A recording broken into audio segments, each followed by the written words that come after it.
So, you know how people will pick up a new hobby? They'll say, "Oh, I'm going to start going to the gym.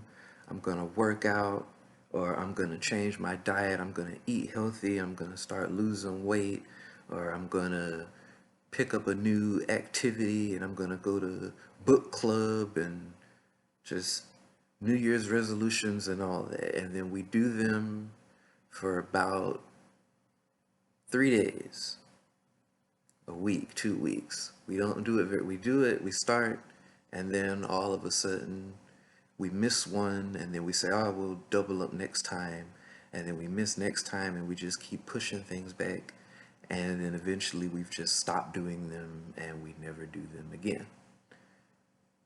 That kind of happened to me with this. It's been about 6 months since the last time I posted a video. I came into it with the intention of doing it every week or every other week, and life kind of happened to me and I stopped. And for a while, I felt like, well, it's still new. Nobody watches it really. Nobody really knows about it. I don't like public speaking, which was kind of part of the reason that I started doing it.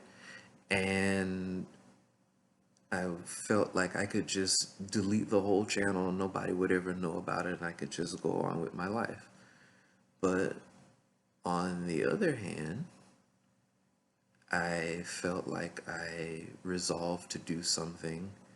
And this is all stuff that I end up talking about anyway, because people, when they ask me to read their work or they ask me questions about my work, a lot of these topics come up. So that's where I got the idea to make videos in the first place.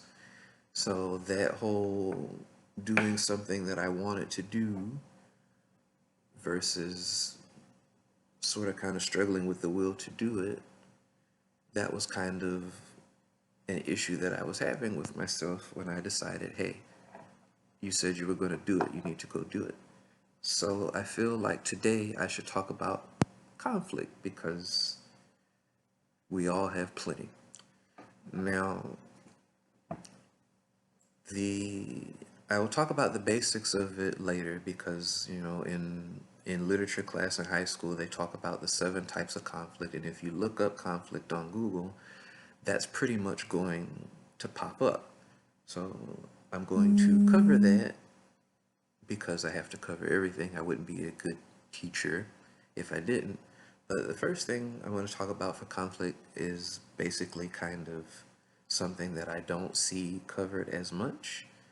And so, first thing is conflict is like if you were making a dish, if you were cooking, conflict would be a lot like salt.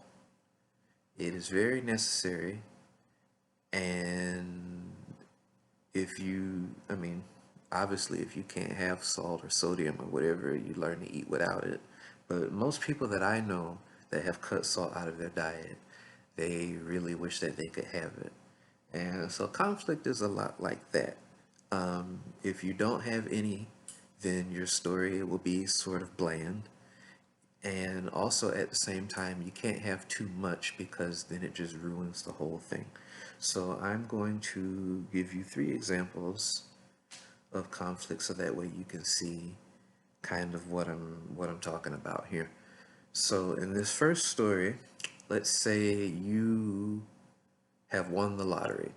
So you went to the gas station, you filled out your ticket, you paid the cashier, you went home.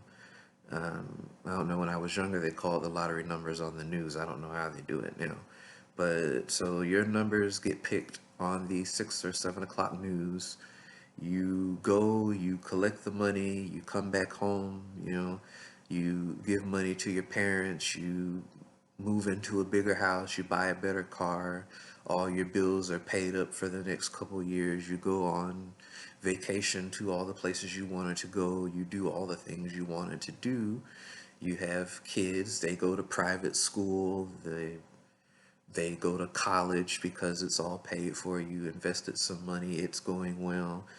When you get old, you can go to whatever retirement home you want to, or if you're still mobile, just live wherever you've wanted to live. When you paid for your house and your car, all the repairs were basically taken care of and the maintenance, because I mean, money will solve your problems. But that's a nice story, and that's something that we all could kind of dream about happening to us. But that story wasn't very interesting because nothing happened. Everything worked out for the good. I mean, we all could just, if we all won the lottery, we could all quit our jobs and just have no worries. But that there's two problems with that story actually. One is, yes, it is kind of bland and boring because nothing interesting happens, but also it's a little bit unrealistic. So it's sort of like the Matrix. Readers, as humans, we will reject that story because we just like, yeah, whatever. And so we all know, like, when you win the lottery, all your family comes over wanting to borrow money or want gifts, and people that you've never met before are now talking about they're your cousin, and people might try to discover your identity and try to steal your identity, hack your bank account, and take that money from you. That all is a bit more like, it's unfortunate that any of that stuff happens, but it's all more realistic and it's a lot more interesting, especially if in a fiction story we have to see how the main character would try to either, I guess, get his money back from the hackers or deal with how they deal with those situations.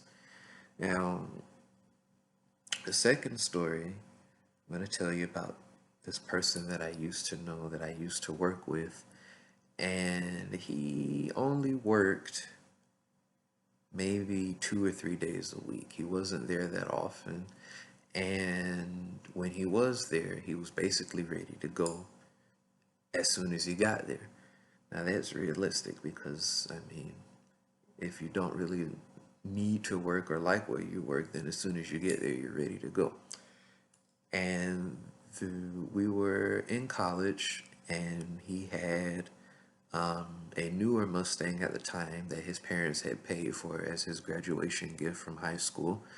And so we were in college, and the only reason he was working was to have extra money to pay for something that I don't think I can talk about on YouTube. And his parents paid his rent, and they paid his tuition, and they had paid for his car. So basically, he was just going to work so that way he could have extra money to pay for snacks and other things. So when one day he came in and he was trying to get hours from everyone because he was like, yeah, I need more work. I need more hours. I need more money on my check. And we know what he was using the money for. So we were like, are you planning a party or something? Why do you need more hours? Come to find out, his grades had slipped. And so his parents had stopped financing him. So now he basically needed to work twice as much as he was working so that way he could pay his bills. And then after he paid everything, he did not have any extra money left over for what he wanted to do. Now, that story is a lot more realistic. It still sort of leans on because he kind of still had everything handed to him until he got cut off. So that story is a little bit more relatable. It's a little bit more interesting, but there's something wrong with that story, and the problem with that is it's self-inflicted. I mean, yeah, his parents cut him off, and that was bad for him, and now we have to see, how he's going to handle that.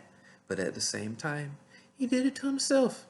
He was in college. All he had to do was get good grades, and his parents would have kept taking care of him, but he didn't do what he had to do, so he had to kind of scramble for an alternative method to take care of himself. So, stories where there is a conflict, but the main character of the conflict has caused it, that is realistic, but I don't want to say you want to avoid those types of stories, but there's definitely something that you should, keep an eye on and be aware of.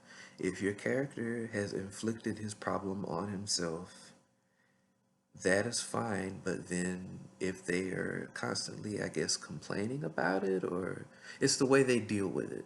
So if are like, oh, woe is me and the world is against me, but they've done it to themselves, then that's not going to be a story that people want to read. But if they do cause it to themselves and they grow and they become a better person and they overcome it or whatever, then that is a little bit different. But that's definitely self-inflicted conflict is not really something that I see a lot of, and a lot of the stories that I've been asked to read, they tend to have that. So that's definitely something you want to keep an eye on. And the last story, and we all know someone like this, and this is also realistic, but you know that friend that you have that they are always $10, $20 short to pay something, and so they're asking everybody they know if they could borrow it. Sometimes they will pay you back, but most times they don't, and they're in a relationship and it's abusive and traumatic. They break up like every other week, but then you'd be like, oh, I'm not getting back with them, and they get back together. They've got two kids and they always need something for them, and their car is broke and in the shop, and they get that back in a week, but now they're taking Uber to work, but they need a ride from you or from somebody so that way they don't have to pay that because they really can't afford it. And it's just everything that can go wrong will go wrong. Like, you were waiting on them to show up to something and they never called, and come to find out that the police were called on them, and just whatever can go wrong, a Murphy's Law kind of thing. Now, here's the deal with that. The more conflict and stress and struggle that you can apply to your characters is good, because pressure creates diamonds. However, if you use too much, this is the too much salt. If everything that can and will go wrong, then basically the story kind of becomes a bit morbid, and then it's no longer entertaining because now the reader is kind of burnt out on everything that is going wrong with them. I think a story that I like, one of my favorite stories is Count of Monte Cristo, and in that story, the guy, he's falsely imprisoned, spends several years in there, and they, on the anniversary of their imprisonment, because this is like old, like before the cars, this is like in France or something like that, if I remember correctly. I haven't read it in a while, but basically the story starts out really good with him getting a promotion at his job, but then for the next third of the story, especially in the long version, not like the abridged version, in the unabridged version, it goes on for a while. But then, of course, eventually things kind of turn back. But if for some of the people in my class when we read that, they did not like the story because everything was just going wrong. It started out so bright and then it just got really dark. And they kind of washed out on it before things could pick back up. So those are three aspects of conflict in writing that I don't think gets talked about enough, or at least not when they're not the front page of Google when you look up conflict. So you don't want to have everything going too good and have no conflict at all. And at the same time, you don't want to put too much that the reader just burns out on reading it and kind of becomes apathetic. And also, while you can do it, you have to manage it carefully, but you don't want your main character to be self-inflicting their conflict and then, I guess, kind of complaining about it. So with self-inflicted conflict, it's all about how the character handles it. Okay, so now I'm going to kind of quickly go through the 7 types of conflict that you probably already know about. Um, like I said earlier, these were discussed in literature class when I was in high school. I don't know if they still teach it now. They probably do, but when I was in there, it was man versus whatever. Nowadays, it's probably called person or character. Um, but the 7 are it's so they have all of them are your character, and then versus what they're going against. So the 7 are another character, society, nature, technology, the supernatural, fate, and themselves.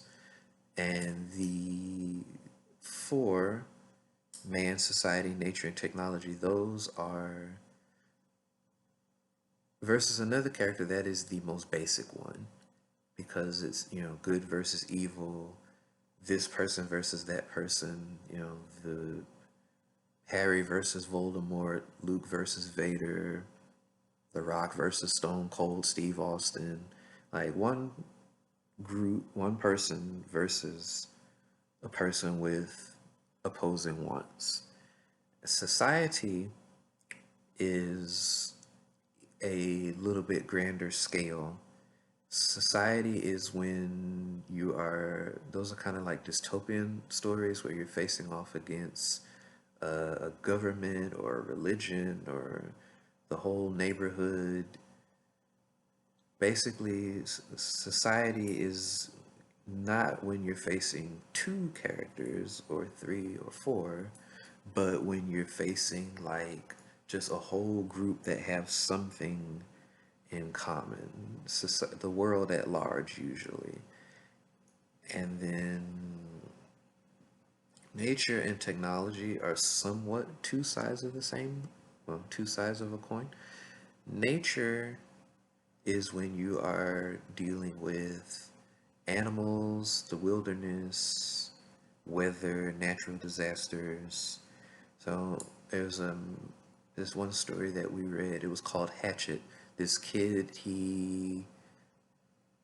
I think he was switching visitation for his parents. He was going from one parent's house to another parent's house, but his parents lived on opposite sides of North America because I think one lived in Canada and the other one lived in America, I believe. I'm not sure.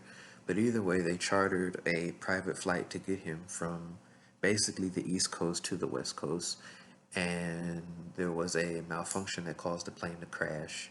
And so the boy, I believe he was 8 or 9 years old at the time, he had to figure out how to survive in the wilderness for several months until eventually he was rescued. So, he was making a shelter out of wood and trying to figure out which berries he could and couldn't eat and had to not get eaten by animals. And so that would be him having to survive against nature.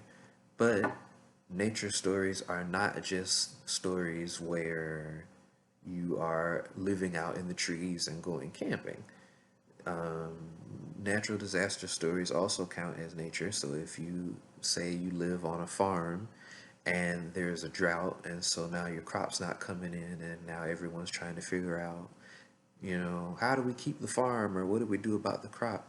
That is a nature story because nature is the driving opposition. And then also stories with hurricanes, tornadoes, earthquakes, or basically kind of sort of us having, I guess, to deal with the COVID-19 virus now. It was we were all doing what we were doing, but then something happened in the natural order of things, and it changed everything. So that would be nature. Anything that just kind of occurs naturally and sort of outside and beyond the control of humans. And then that's why I was saying that technology is sort of the opposite side of that coin because technology stories tend to be when you have invented something or created artificial intelligence. Basically, humans have done something great with technology, but for one reason or another, we've lost control of it. And so with AI, that tends to be a story where the computer is programmed to follow a certain directive or preserve life or something, and then the computer looks around and shoot, they realize the biggest threat to life is humans, and so I should probably get rid of them and it'll make the whole world better or something like that. And so even though we've created this technology to do something, it's determined that in order to do it, it needs to get rid of us. Or another common technology deal would be when the robot is so smart and it's like, well, why am I taking orders from people? I'm better than people. And then it goes rogue.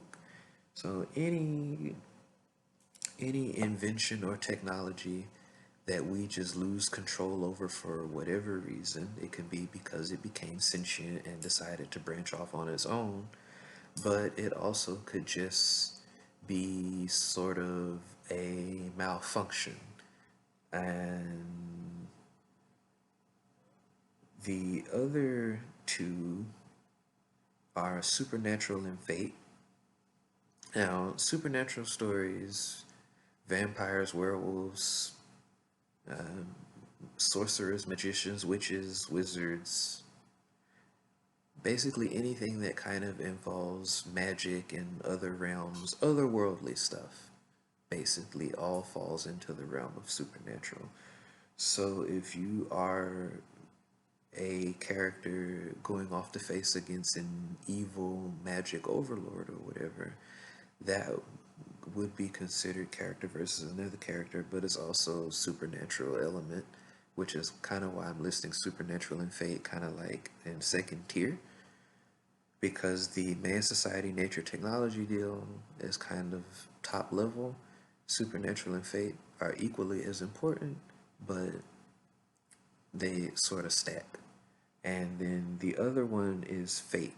Now, fate is an interesting one because basically any story that has a prophecy, then those stories have fate as a type of conflict, especially if the main character either does not want that fate or does not know how they're going to go about it.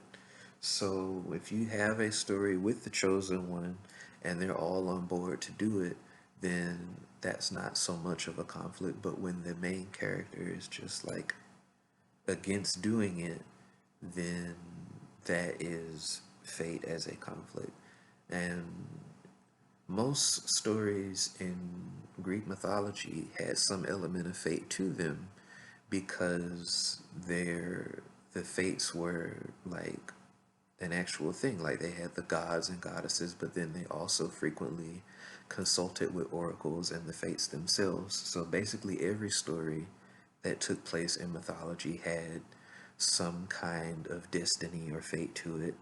And most stories in the Bible also were like that because it was, God's will and all. So, like Noah, Moses, Jonah, all of them, they had to do what they were set out to do, whether they wanted to or whether they felt that they were capable of it. They all had to, figure it out. And then another, and this is somewhat meta, but another type of fate that is, I suppose, not explicitly written out in your stories, if you are writing a prequel, then you have a somewhat odd element of fate in your story, because basically if your story is taking place in the same world as another story and is taking place before that story, then depending on how close the two works are chronologically, we know that everything in your story is leading up to that other story. And this is something that pretty much takes place whether you've seen it or not. Like if in Star Wars, The main ones, the originals that were made in like the 70s and 80s, if they're the ones that were made in the 2000s were prequels. And so pretty much any work that is set before the very first movie, those all have this level of intrigue to them because we know that if there are Jedi, soon there will not be Jedi. And so when new characters are introduced, it's like either by the end of this, they're going to end up either dead or in hiding. Basically, one way or another, they're going to be kind of put on a bus and sent away because they're not involved with the story of Luke Skywalker and Han Solo and the others. So if they are around before that first movie, they have to be swept under a rug, especially if they have the ability to use the Force, because then that would mean that Darth Vader and the others are coming after them. So that's sort of an interesting twist on conflict because while that's not quite a conflict that's just expressly in the story, but if your reader knows what's going to happen, that's sort of like the dramatic irony. And so that's sort of a twist on the fake conflict. So I talked about that a little bit longer than I wanted to. But yeah, so those are, oh, I forgot the main self. That's the seventh one. So basically, in interpersonal conflict, internal conflict, the character is going against themselves. And that I saved off for last because most stories are going to have that because, like I said, interpersonal conflict is the word. But character versus self as a type of conflict, I guess, could be considered if the main issue of the story is the character trying to figure their own selves out. So now that we've got all seven of those mentioned, what I'm going to tell you is basically the trick to this is to do multiple. So you're going to have a main conflict at the top, and that is going to be the overarching from page one to the last page, the overarching conflict. However, if your story only has one conflict that is focused on the entire time, that everybody's calling me, messing me up. So you're going to have your main conflict, and then you also want to have, basically you want to add complexity. So a simple story is kind of just goes from point A to point B, and there would just be one conflict, and there's nothing wrong with that. But as you start to write more complex novels and stories, you're going to want to have more than one conflict going. And the the easiest way I feel like to go about this, I feel like the magic number ish of conflict is to have three or four of them. And you do that by having your main conflict and then some kind of internal conflict with the character, so versus self, because character versus character is the most common one because everyone faces off against another person, but character versus themselves is the easiest one to also include on top of that. So usually those two will be the first two mentioned if you are researching conflict. It'll be versus character and versus self. So it's easy to just use those two, and then you will also want to have, I guess, a side conflict or a minor conflict, and those would be the four types of conflict that you want to have. So a side conflict would be basically if you were to include, like, say if we have a character versus society story or whatever, so this entire group is after you and against you, but also they have hired, I guess, a person or they have chosen someone from among their ranks to come after you. So, yes, you have this issue with the entire group, but you also have an issue with this specific person that they've sent after you on a more personal level because you know their name and they're coming to get you. And then, or I guess Jurassic Park kind of has it where it's versus nature because the dinosaurs are now loose, but it's also kind of technology because they invented a way to sort of recreate dinosaurs and clone and genetically engineer them, and then they use the frog DNA to fill in the gaps, and that is what created the problem where the dinosaurs were able to have babies because all the dinosaurs were women at one point, but then with the frog DNA, they used a frog that is able to change its gender in extreme situations. And so it's like the guy said, life finds a way. And then also, there was Nedry, who basically deactivated the security and turned the whole system off so that way he could steal the research to sell to another company. And then the system never quite came back on.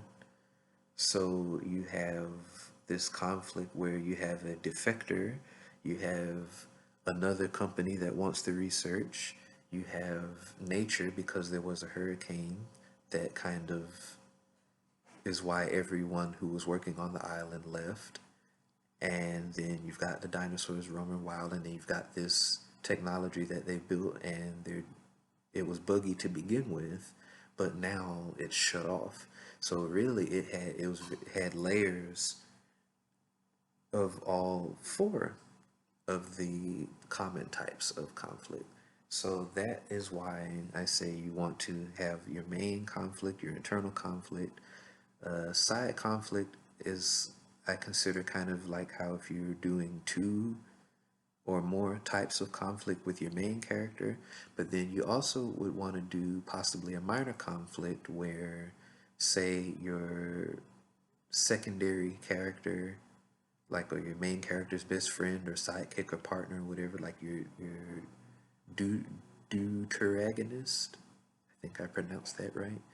Basically, to have conflict with other characters, not just your main character. So to achieve that complexity, main conflict, conflict with the main character and their self, another level of conflict with your main character, and then some minor conflict with some of your other characters help make everything a bit more complex and a bit more vivid. All right, so that is conflict. I hope that some of that was able to give you something to think about and, help you get your story going the way that you want it to go, so that way you don't burn your reader out, don't bore your reader, help you make your story a bit more realistic, and also help with the complexity of it by not just having it be a simple, direct one plot line. All right, so that is conflict. I hope that this was informative and helpful, gave you something to think about as far as kind of burning readers out with too much conflict, or basically kind of boring them with not having any or not enough or the wrong kind of conflict. Um, Hopefully the talk about complexity gives you, something to work with, and hopefully, I overcome whatever I've got going on and I keep making videos. We'll see. I hope everything's going all right with you at whatever time you happen to be looking at this. And I just want to say that whatever you're doing or going through, if you decide to do something for whatever reason, and if it's something you enjoy or something that you want to try, and for whatever reason you feel like you can't do it, you should definitely do it. Like, don't give in or settle or whatever. If you want to do something, don't talk yourself into not doing it. If you can't do something you want to do, then it has to be because someone took it from you, or because it's just really legitimately not possible to do.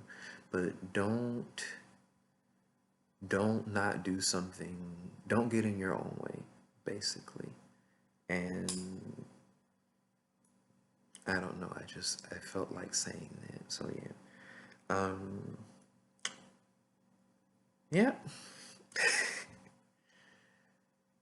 All right. Well, thank you for watching, and hopefully I'm still doing these, and hopefully it helped. I will see you soon. All right.